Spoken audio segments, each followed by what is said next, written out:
This is Suzanne Wagner of the C.G. Jung Institute of Los Angeles.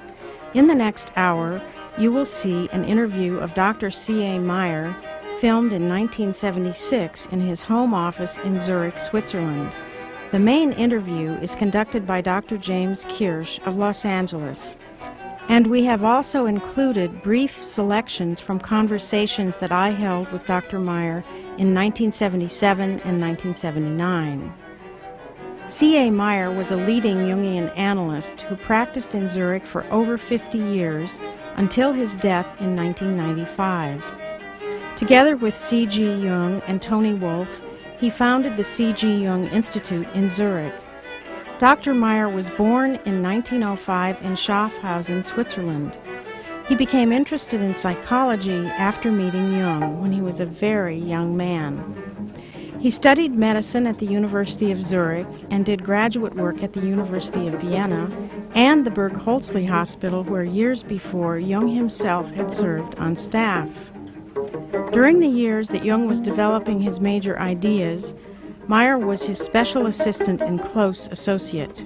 For many people coming to Zurich from all over the world, Meier was the analyst of first choice. In 1949, when Jung retired from teaching at the Swiss Federal Institute, it was Meier who took over the professorship and taught classes in Jungian psychology to students of engineering and physics. Over the years, Dr. Meier published several books in both German and English. The first was Incubation and Modern Psychotherapy, reissued as Healing, Dream, and Ritual. His major opus is a 4-volume set covering all aspects of Jung's psychology. It includes the unconscious in its empirical manifestations, the meaning and significance of dreams, consciousness, and personality. Finally, a book of 10 essays by various authors explores the concept of the wilderness as a symbol of the collective unconscious. This is based on an address by C.A. Meier, A Testament to the Wilderness. We begin on a summer morning in Dr. Meier's office. Two old friends are conversing. Good morning, Freddie. Hello, James. Hello, I'm very glad to see you here. I'm glad to see you. And I understand that in your early youth you were very interested in the life of fish in the lake. When I was very young, about 14 or so, I began to be a collaborator, shall we call it, of the Institute for Hydrobiology, at the Lake of Constance. I see, yes. There I did a number of I did a lot of work under my guiding professor, Aroba from the Technical University of Karlsruhe, I see. Who had this institute there. So your interest in natural science was always very great. Particularly in hydrobiology, and this is how when I talked to Jung about this interest, he immediately jumped to the conclusion that my interest in the depth, deep sea and so on and so forth, had a symbolic meaning rather. I see. But of course you didn't know anything of that at that time. Yes, I did. Some psychological there was yes, some. Yes, I did. I had read everything Jung had written. At the time, by the age of 14. Yeah, I already began to read it. Oh, I see. Oh yes. I see. And so, but then you started to study medicine. Yeah, that was his doing. I mean, I was then a student of biology, to begin with. I see. And under his influence, I changed to the medical faculty. I see. So from studying medicine, you studied then psychiatry. And so when did you know Jung?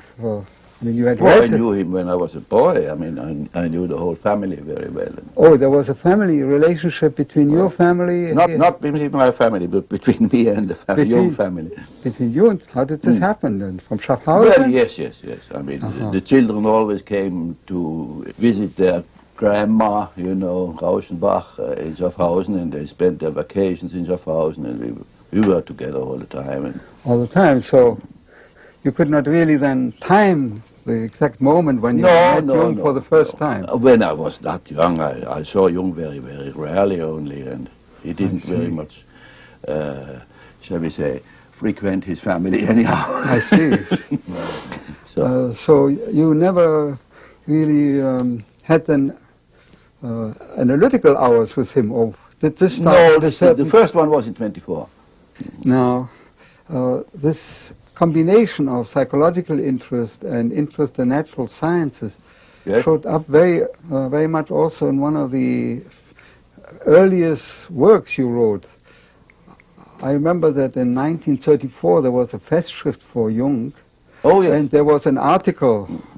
How come that you were interested then in... Well, I always had friends, you know, paternal sort of friends who were professors of for instance, zoology, you know, biology, and also of physics.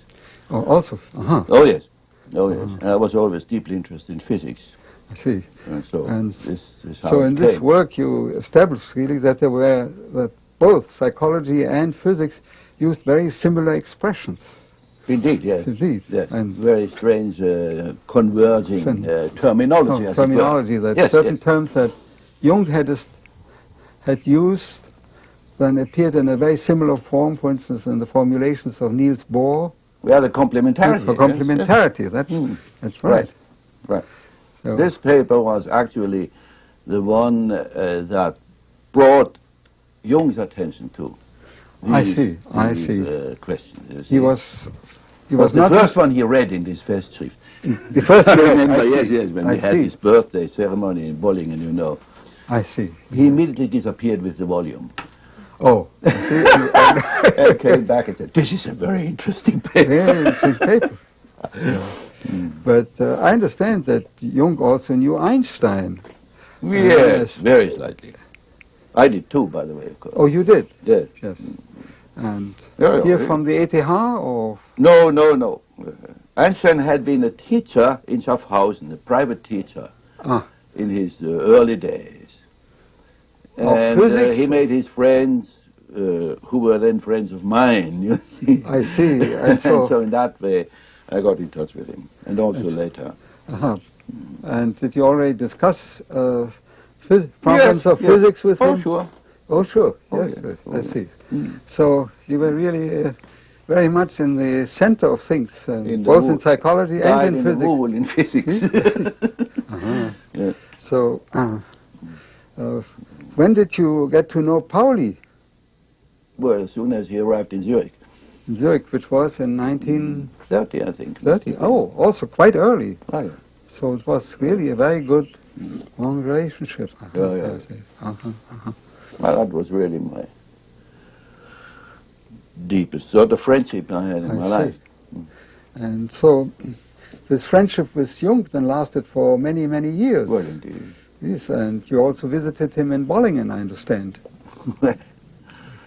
We spent a lot of time in Bollingen. I mean, I spent my vacations with him in Bollingen for many years. And were you in some way involved also with these paintings that are on the walls in Bollingen? In the small tower. In the small tower, yes. I did part of it. You did part of it? Yes. For his, what was it, for his 70th birthday, I think. He began to take up again this painting himself. And there I had him, and I had to do part of it, which was already, designed on the wall.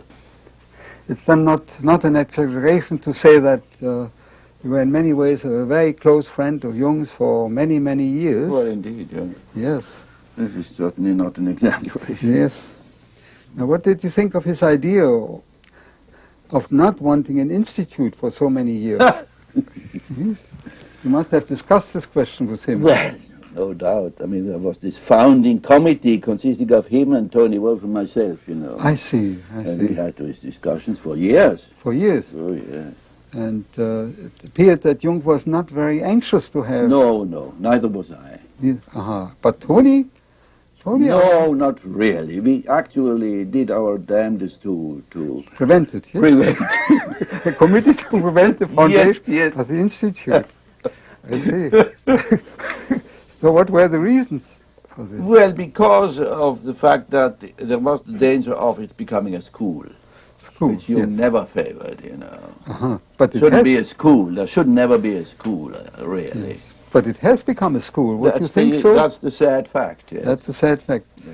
But you were the first president of the Institute. Well, yes, I founded it, and then I was the president, and Jung insisted I mean, these on discussions- having me not only the be president, but also the director, and God knows what. Yes. Until I had enough of it. You had enough of it. Now you were there for 10 years, from Yes, about about- 1948 to about 58, or I can't tell you. For 8 years, the maximum, I think. After maximum. that, But it became a school, it became a school. which What, I disliked intensely. and what do you have against the school, or what did all three of you have against the school? Well, the idea was to have it be a center where people who were interested could come, use our facilities, libraries and whatnot, and consult with us, discuss with us, etc., etc. I mean, a pooling of information, shall we say. I see. First-hand information, sort of, you see. And also to, shall we say, liberate Jung from having to answer all these letters and things like that, you see. That was the original idea. Yes. But then you think from the moment that examinations came in, or a schedule, or what? Exactly, all the curriculum and Curriculum and so. training and whatnot. I mean, we always had, we did the training always privately up to then. Yes, and it worked very And well. it worked excellently. Yes. And so why have a big Yes. I big remember outfit? the shock that Jung got when I asked him whether I could call myself a Jungian analyst. There you are. So, yes, Exactly. so he didn't want this, Yeah. yes. So, you thought then that the spirit would die if it becomes... It has died. It has. Well, that's what we can say now. That's my verdict. Yeah. In all humility. Yeah. Nevertheless, you left it very suddenly. I remember that... Well, it was a big row. A big row. It was a big row with The rest of the curatorium. the rest of the curatorium. Not so much with Jung, who was not really a member of the curatorium. No, he was. He was the honorary president. He got very mad when I left. You know. He was very mad, yeah. Well, I must say I experienced the first 10 years of the Institute. Well, and yes, they were you must wonderful teachers, you know. Oh, Frau yeah. Jung, Fräulein Wolff, Indeed. Marlus von Franz, Barbara Hanna, Mrs. Fields. Well, Franz wasn't there yet. In those Yes, early was not days. yet there. No. Well, I think she Frau began Jung to... was there. And Toni wasn't there so early either. It took Early. me a long time to convince her. Then she became a very favored teacher. Yeah, I see. An Yes, excellent teacher. yes. She, Well- never liked to You appear know- in public, sort of. I see. Well, you have known Toni also very well. Well, indeed. Very well. Well, would it be very indiscreet to ask, you know, a little bit about Toni and Jung's relationship? And I wouldn't want to ask about it, but I found very strange utterances in some American No, a lot books. of nonsense has been Lot said of and nonsense written, and yes. open lies and Absolutely. purposeful misunderstandings, Oh, and yes. so. Is there something that you could perhaps? Well, all I can say is that, of course, she was a most extraordinary person. There's no doubt about that, and she was a great help to Jung too. I mean, when it comes to the psychological types, for instance, she played a very important part there. In his development of his He ideas. had all his knowledge in philosophy and so on and so forth, and she had been one of his patients to begin with. I see. Oh yes. And I remember very well, he was very proud on the fact that he had succeeded in curing her. Yes, I remember her as a person with a royal bearing. Yes, Yes. dignified. Very dignified. Very dignified. And Yeah. Oh, she was a wonderful person, there's no doubt about that. And she was also the president of the club for many Yes, years. for many years. Many years, and very until her successful. death. Was Wonderful. no, before that? No. I succeeded her there too. Huh? I succeeded her there. Oh, you became... Yes, I yes. see. So you didn't mind to be president of the club for some time? No. But... That was a rather interesting little thing to organize those lectures and, Lectures, and they were also a wonderful place for Jung to sound out his new ideas. Yes, right. And but you gave some lectures too. Well, very rarely. Did you have many discussions with Jung about the types? Not really. Not really, no. I remember one occasion only when that was in 22. Oh. We're down in Küsnacht in a family gathering. I had just read the types, psychological types, and so I timidly approached him and said, "Well, I've just read your book, it's marvelous, etc." I said, and then I added that I think you have given a most marvelously clear description of the whole of psychological dynamics. Mm-hmm. Yeah. And he gasped. Yeah. And said, "What? You're the first person who understood what I really wanted to say." And what did he want to say in the types? Well, exactly this. The dynamics, yeah. Well, yes. Of course. Yes. The opposites that's, and the dynamics of opposites. That's remarkable.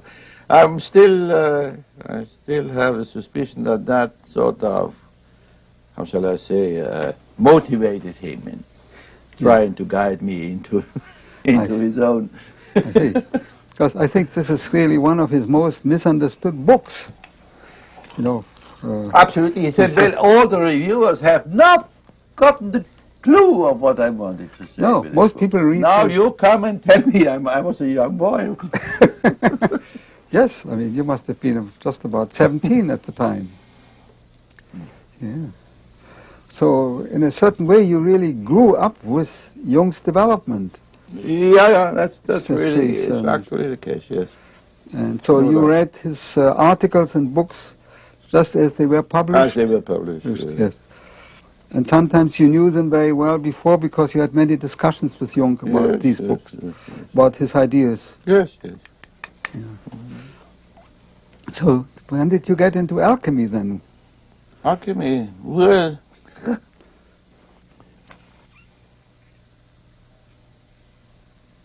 the first book he read himself on alchemy. Yes. Was the Aureum Vellus, and we were in Bollingen together then, and Reichstein, you know Reichstein? Ignaz, or the other one? No, Thaddeus. Thaddeus, Nobel Prize, Thaddeus, had sent him a copy. I see. A French translation. It's right there, of the Aureum Vellus. I see. And he said, "You have it." I give it because he had the Latin original, of course, and it was the first book he had read, alchemical book, the first one, and he gave me this book, and it's still there, and that was my first contact with. So almost simultaneously with Jung. Yeah. And then you read the other books too. Oh, yes, indeed. Of course. So, in due course. In due course, you became familiar with the Triatum Chemicum as well? Well, indeed. Do you happen to have a copy of it? Oh, yes. It's right. They're all there. They're all there? Oh. How did you acquire all these old books? Oh, in those days, they were still relatively cheap. I mean, nobody was interested in that sort of literature by then. And so I got the original edition of the Rosarium Philosophorum, for instance, for perhaps 300 francs by then. Now it will cost 6,000 or 10,000, I don't know what. And so you were really then familiar with all these books. And, oh yeah. And also with, did you know when Jung was writing on these books? Or? Why, of course, we always discussed it. And I always read his manuscripts and so. And I understand you also have a copy of the Kabbalah Denudata? Yes, indeed. Knauf und Rosenroth, yes. Knauf und Rosenroth, yes. And that's something you read too? No, not really. Not really, no. Not really. No. But Jung said that he read it very carefully. Yes, look, I'm sure that. Yeah? He was prodigious. He was a prodigious reader. Yes, there's something over 3,000 pages. That was his introduction to Jewish psychology. Yeah, in a way. In a way, yes. But it did not interest you in particular. Not so much. No. Not so much. You didn't find it so interesting. Well, look, I mean, I'm terribly limited in my understanding, in my time, in everything else, and I had to make a living. And I see. I see. You can't possibly read everything. But how did Jung manage to read all these things? Well, he took a good deal of vacations, you know. Pardon? I mean, well, he went to Bollingen so often a year during the year, and he did all his reading up there. Yeah. Most of the reading was done there. Yes, yes. And also most of the writing? Also most of the writing. Yeah. And he spent most of his time alone, or? Yeah, I may say so, yes. I mean, Mrs. Jung didn't like Bollingen, so she came very rarely. Toni Wolff was there quite a good deal, and I was there quite a good deal, and that was about it. But didn't he talk with you about some dreams? Well, yes. Oh, yeah. We had a long period of there was some, I can't remember when this was exactly, but one day Mrs. Jung approached me and said, would you please cooperate analytically with me and Toni Wolff? So we did a threesome analysis for quite a long period. Yeah, that was very funny. I see. Mutual dreams or just Jung's dreams? No Jung's dreams. Mrs. Jung's dreams and Toni's dreams and my dreams. Oh, all three? Yeah. I see. And you found this very helpful? Was interesting. Right. Was very interesting. Yes. I had a similar experience once, you know. There was one dream that bothered me very much, and that I discussed with Toni. Yes. And with Liliane Frey, and then with Jung. See, the same dream. And everyone had, to speak, a wonderful interpretation. But Jung gave the shortest and most accurate one.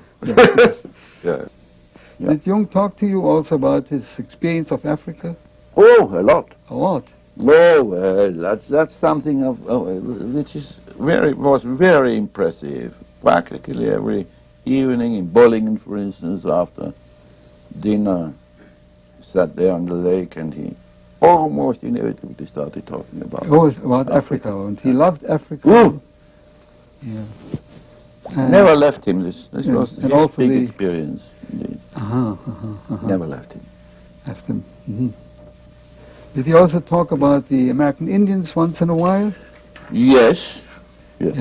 Yes, indeed. You know that I happened to meet Oswiam Bambi, I think that's his, I can't quite pronounce the name. He's now Tony Mirabel, whom he mentions in his memories. Oh! You know. He's now an old man, about 87. But he remembers Jung. The one you said the Americans are crazy because they think up here instead of here. Yeah. So he told me, he remembered Jung and said, that was a great man. But in living together And as you have done with Jung for many years, Yes. you must also have seen other aspects of Jung.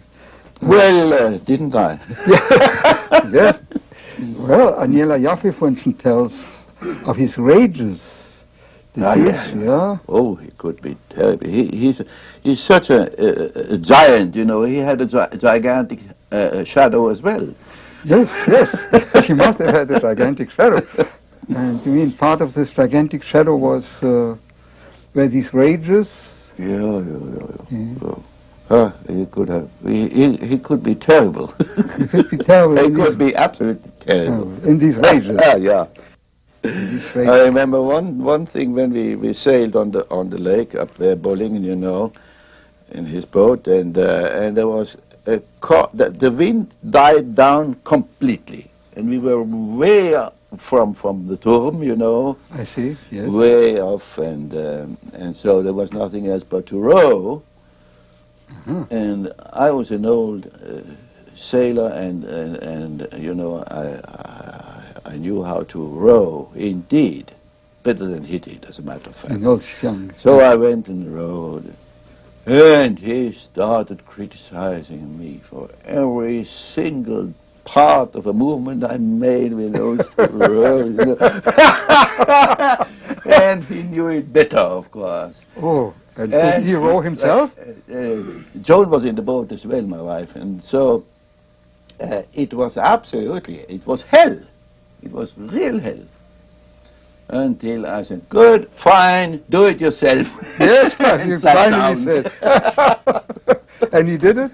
Yes, he had to. He had to if you gave. He had to. Yes. I wouldn't make one single move. So, and did he ever apologize for No. Never. No.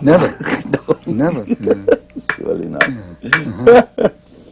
No. Yeah. Oh, he could be terrible. Oh, he could be a real devil.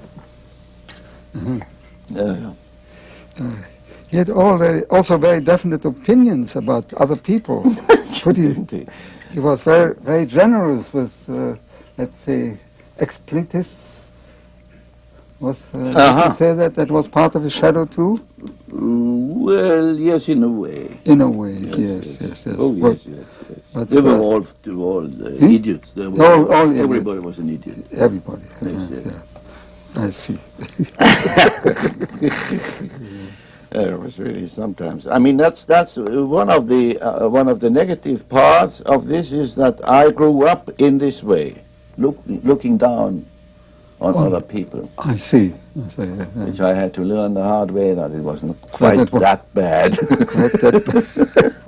At least not always. And so that one could accept other people too. Yeah. So right. And do you think that Jung changed toward the end of his life in this respect? Or no. No. Well, it was, you know, the thing is that he became more and more isolated, and therefore these other people no longer had any interest to him. I mean, he left them alone, sort of, more. But did he talk this way also about people like who were his friends, like Zimmer or Wilhelm? No, Zimmer and Wilhelm never made a big exception. Both. That was a big, yeah. Real friends. And Pauli, for example? Well, of course, he respected Pauli enormously, but when it came to passing judgment, it was a different matter. He always thought that Pauli did not really accept the psychological point of view. But that's not true. That's not true. No. But he was convinced that finally Pauli had not accepted the reality of the psyche, you know. That's not true. No, it's not true. Not true. On the contrary. But he had enormous problems, which is understandable. Pauli had a tremendous The reality problem. of the psyche is a big problem. Oh, yes. We understand nothing of. Yes, but of course. Honestly, since Jung was such a giant man, you also have to accept this giant shadow. Well. And these rages did not mean any break between you and him. No. No. Except for the last one, which was decisive. The last one was decisive. Yes. What was that After about? that, I didn't see him anymore privately. It was just I kept Kept away from his... away from him. Uh-huh. That was And, too much for me. And Both was it, side of his shadow. I mean, the rumor is that it had something to do with the question of psyche and body. No. No? No, it was on a personal basis. Well, it still is a complete riddle to me. What possessed him then?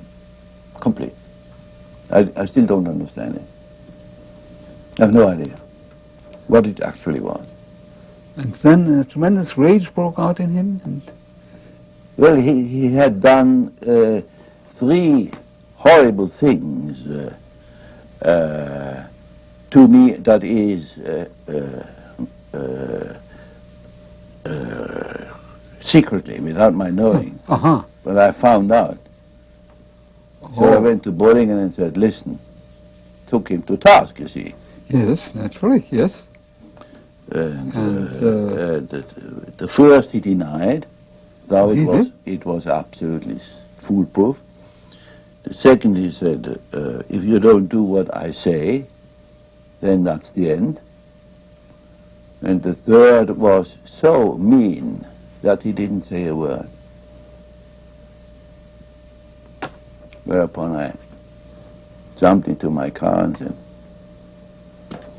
I see. But is it not also true that you had some disagreements on the question of psyche and body? No. On the synchronicity? No. No? Oh, we had lots of discussions about synchronicity for years, of course. But that was... And you had different opinions than he from his, or... Then I'm completely misinformed. He stole some of my ideas. And in one case, I forced him to acknowledge it and say to acknowledge it. I see. Well, I have some. No, but that was nothing. Yeah. Well, actually, that was factual. I mean, shop. You see, talking shop, whereas the others were human things, purely human things. But you had much exchange about the ideas of synchronicity. Oh, yes, indeed. Yes, and did it also refer to the question of psyche and body? Did he ever see it as a... Yes, it did. My particular approach was that, you know everything about it. No, I don't. But, should synchronicity be a principle equivalent to causality? Yes. Which he makes, shall we say, a case of in this book on synchronicity. Should that be an equivalent, then I didn't understand why synchronicity should be that enormously rare, scarce. I mean, causality works all the time, whereas synchronicity only works very occasionally, you know. Yeah. And if they are equivalent principles, there must be synchronicity must be as frequent as causality. I see. I mean, if otherwise the symmetry doesn't exist between the two principles. So I thought, well, in that case, synchronicity may very well be an explanation for, or an explanation, I mean, a way of looking at, rather, the working of the body and the psyche, soma and psyche, or psychosomatic relation, which is absolutely ununderstandable. And in that sense, you may call it acausal, or you know. A causal, You know, you don't know how these the two things cooperate. We have no idea how they can cooperate. So, I proposed in I don't know where, in a paper, so that synchronicity may be responsible for the cooperation of body and soul. You see. And then it would, of course, be as normal as causality and as frequent as causality. Understand? Yes, I do. I do. This was the idea. And then suddenly he tells this in his book, and I had to, as I was the editor of this student from Jung Institute, you know, I had to read the manuscript, and I had to read the proofs and whatnot, galley proofs and all that sort of thing, where I suddenly find that he says this. Oh, I see. Without mentioning you. Which I had already published before. I see. So I asked him to simply for scientific honesty, he has to put that into his. And he did. Which he had to. He had to. I was the editor after all. Yes, I see. I see. But you don't think he volunteered? Certainly not. Certainly not. I see. Well, but in this sense, you assume that psyche and body are two different principles. Absolutely, yes. Absolutely. You do. Oh, yes. Yes, and so there's a lot of moonshine. These talks about body and soul being one, etc., etc.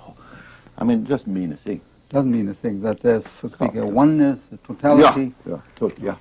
That they're two different principles. Yeah. Then would you assume that at death, the two separate? That psyche and body separate, and the psyche has then a sort of a continued existence? Well, that's going too far. I don't know. This I simply don't know. But the one thing I know about is that they cooperate while we are alive. Live. But what happens after that is none of my concern, really. I couldn't care less.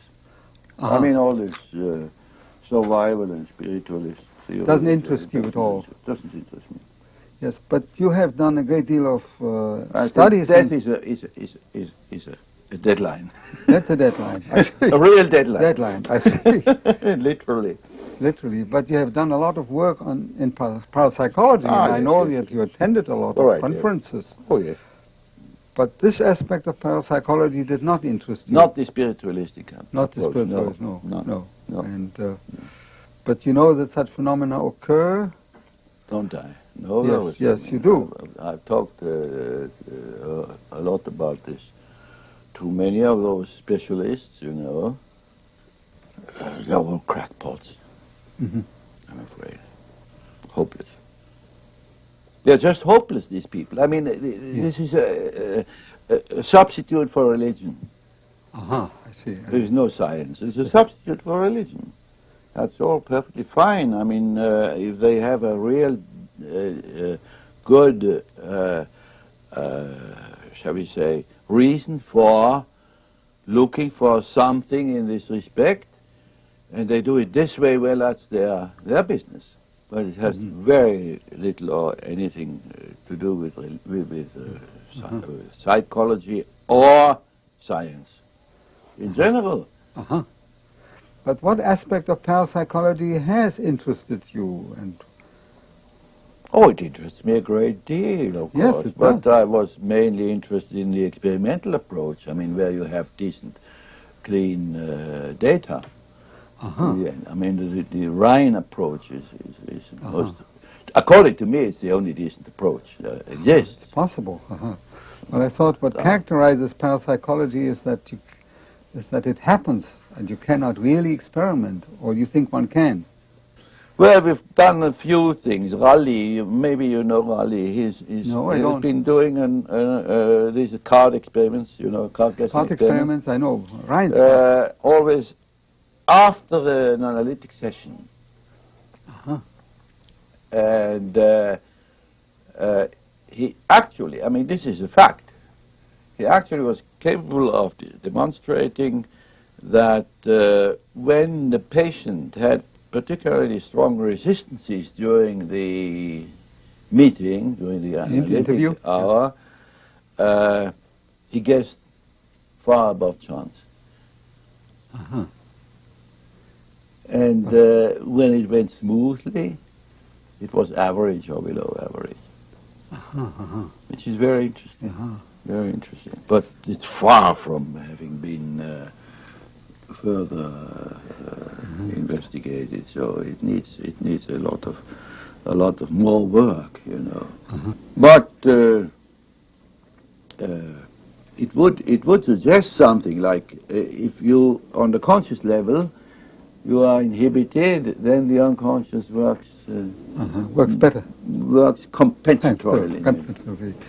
And did you see there any connection with Jung's ideas of archetypes? Well, I would say so. You would say so. I would say so. Can you explain this a bit? I would say that once you approach something which you resist very strongly, it must be something far down in the unconscious, or rather something archetypal. When,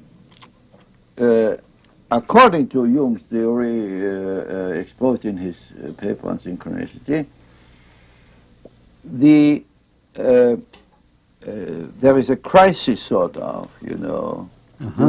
You are in a quandary. You don't know what happens to you because you're in the grips of something of very deeply unconscious, in other words, of an archetype.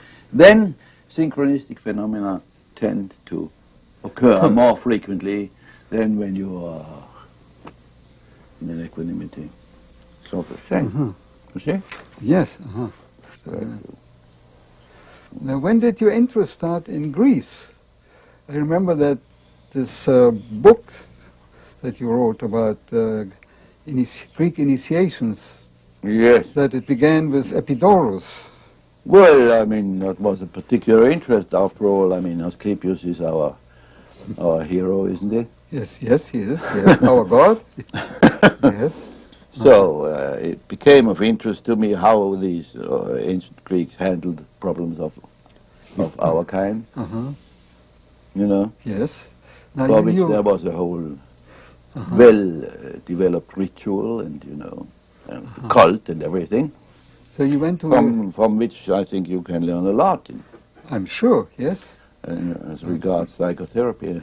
Well, I wasn't lucky enough to have Greek in my school, but you had Latin and Greek, and so good enough that you could continue to read. Well, I had to do a good deal of work, and you know, I had forgotten most of it.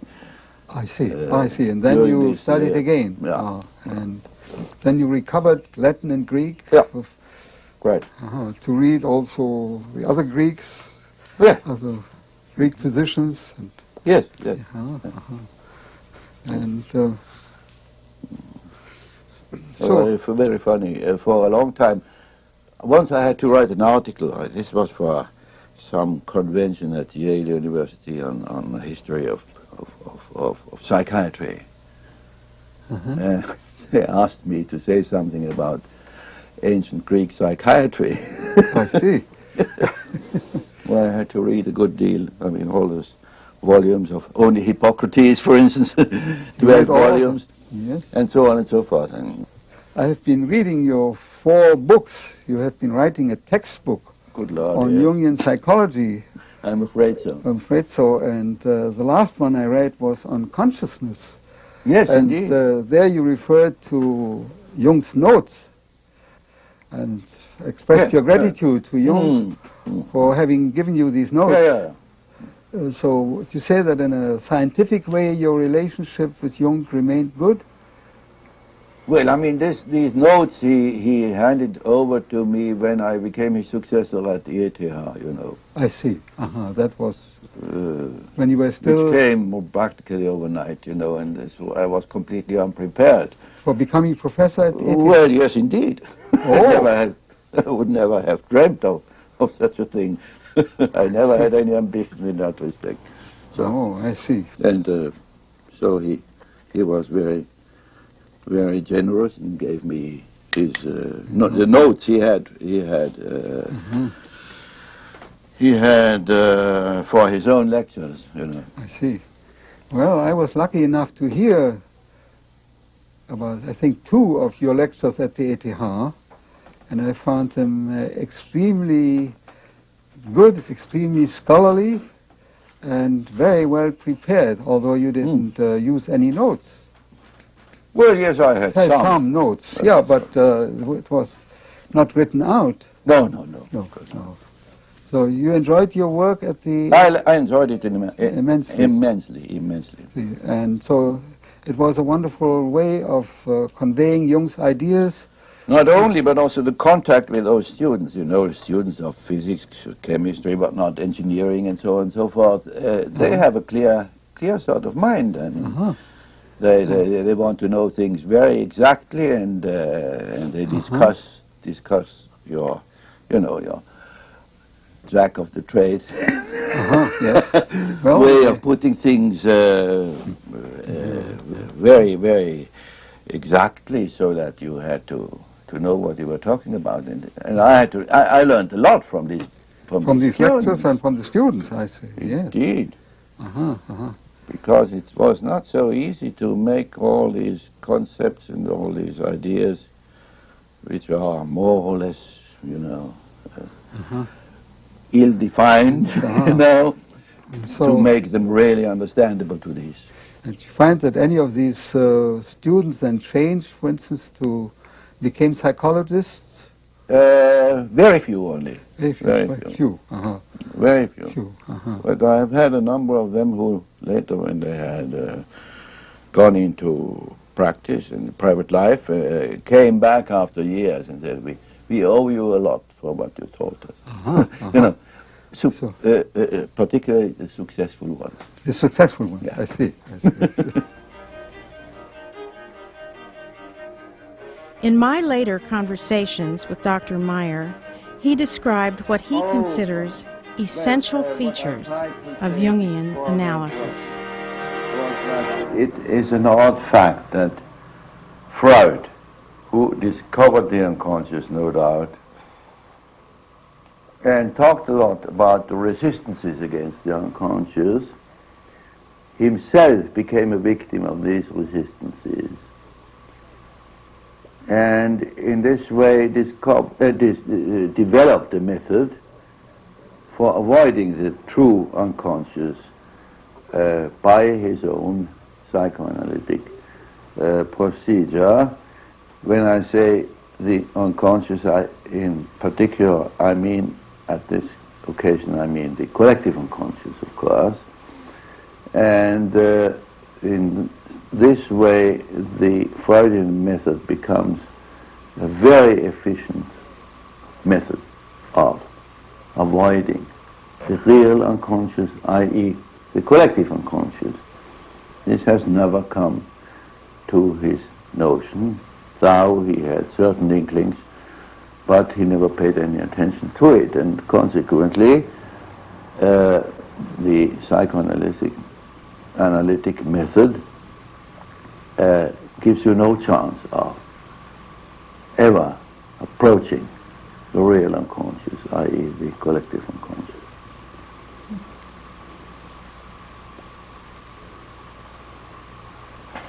The same kind of problem could develop at deeper levels. I mean, do you think? Well, it surely does. It does. It's misinterpreted because it has no place in the system, you see? It's always reduced to something already known. Whereas in the Jungian way, you admit that you don't know this, and that maybe you have to take to pay attention to something unknown, ulterior to what you already know. It takes a lot more courage, stamina, responsibility when it comes to the subjective level, for instance. I mean, that's a tall order. It's a very tall order.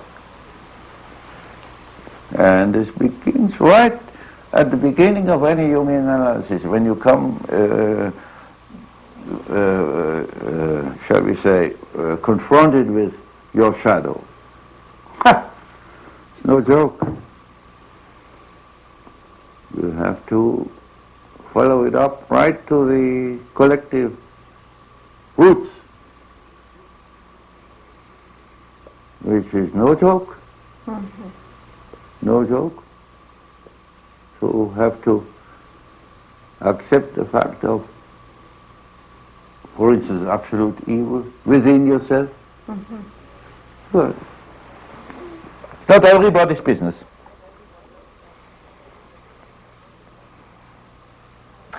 This accepting of evil within yourself,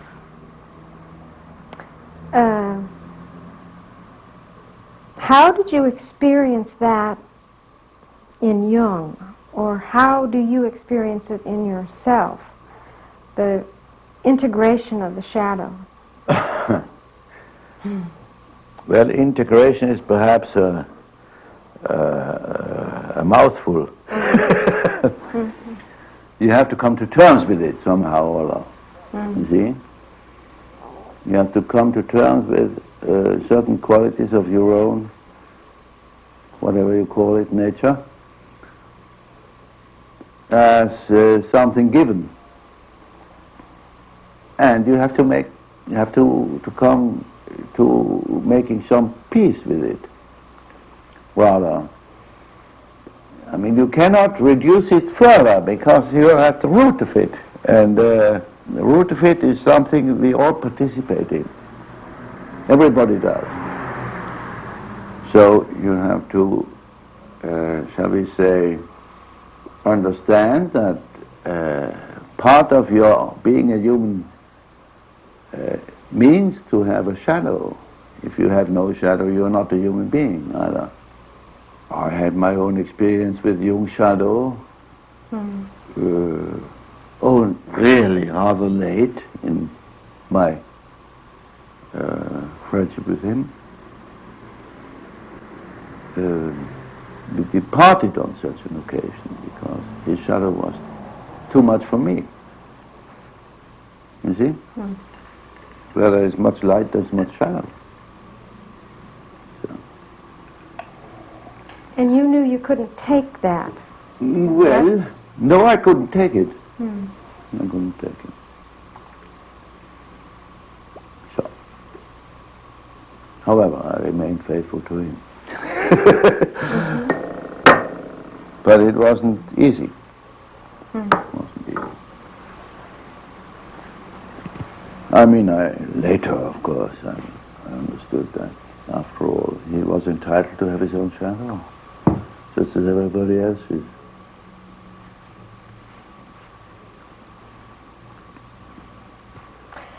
So it's not really integration or even coming to terms. Coming to terms is a better. Coming to terms.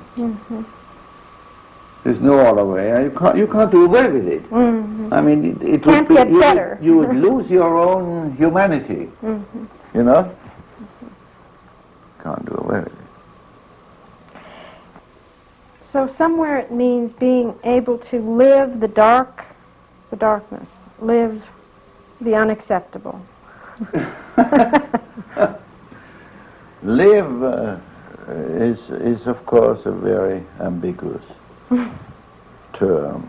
I'd say you have to comply with facts, and those facts may be very unpleasant, and you may thoroughly dislike them, but still have to admit that this is the rascal you are. You know?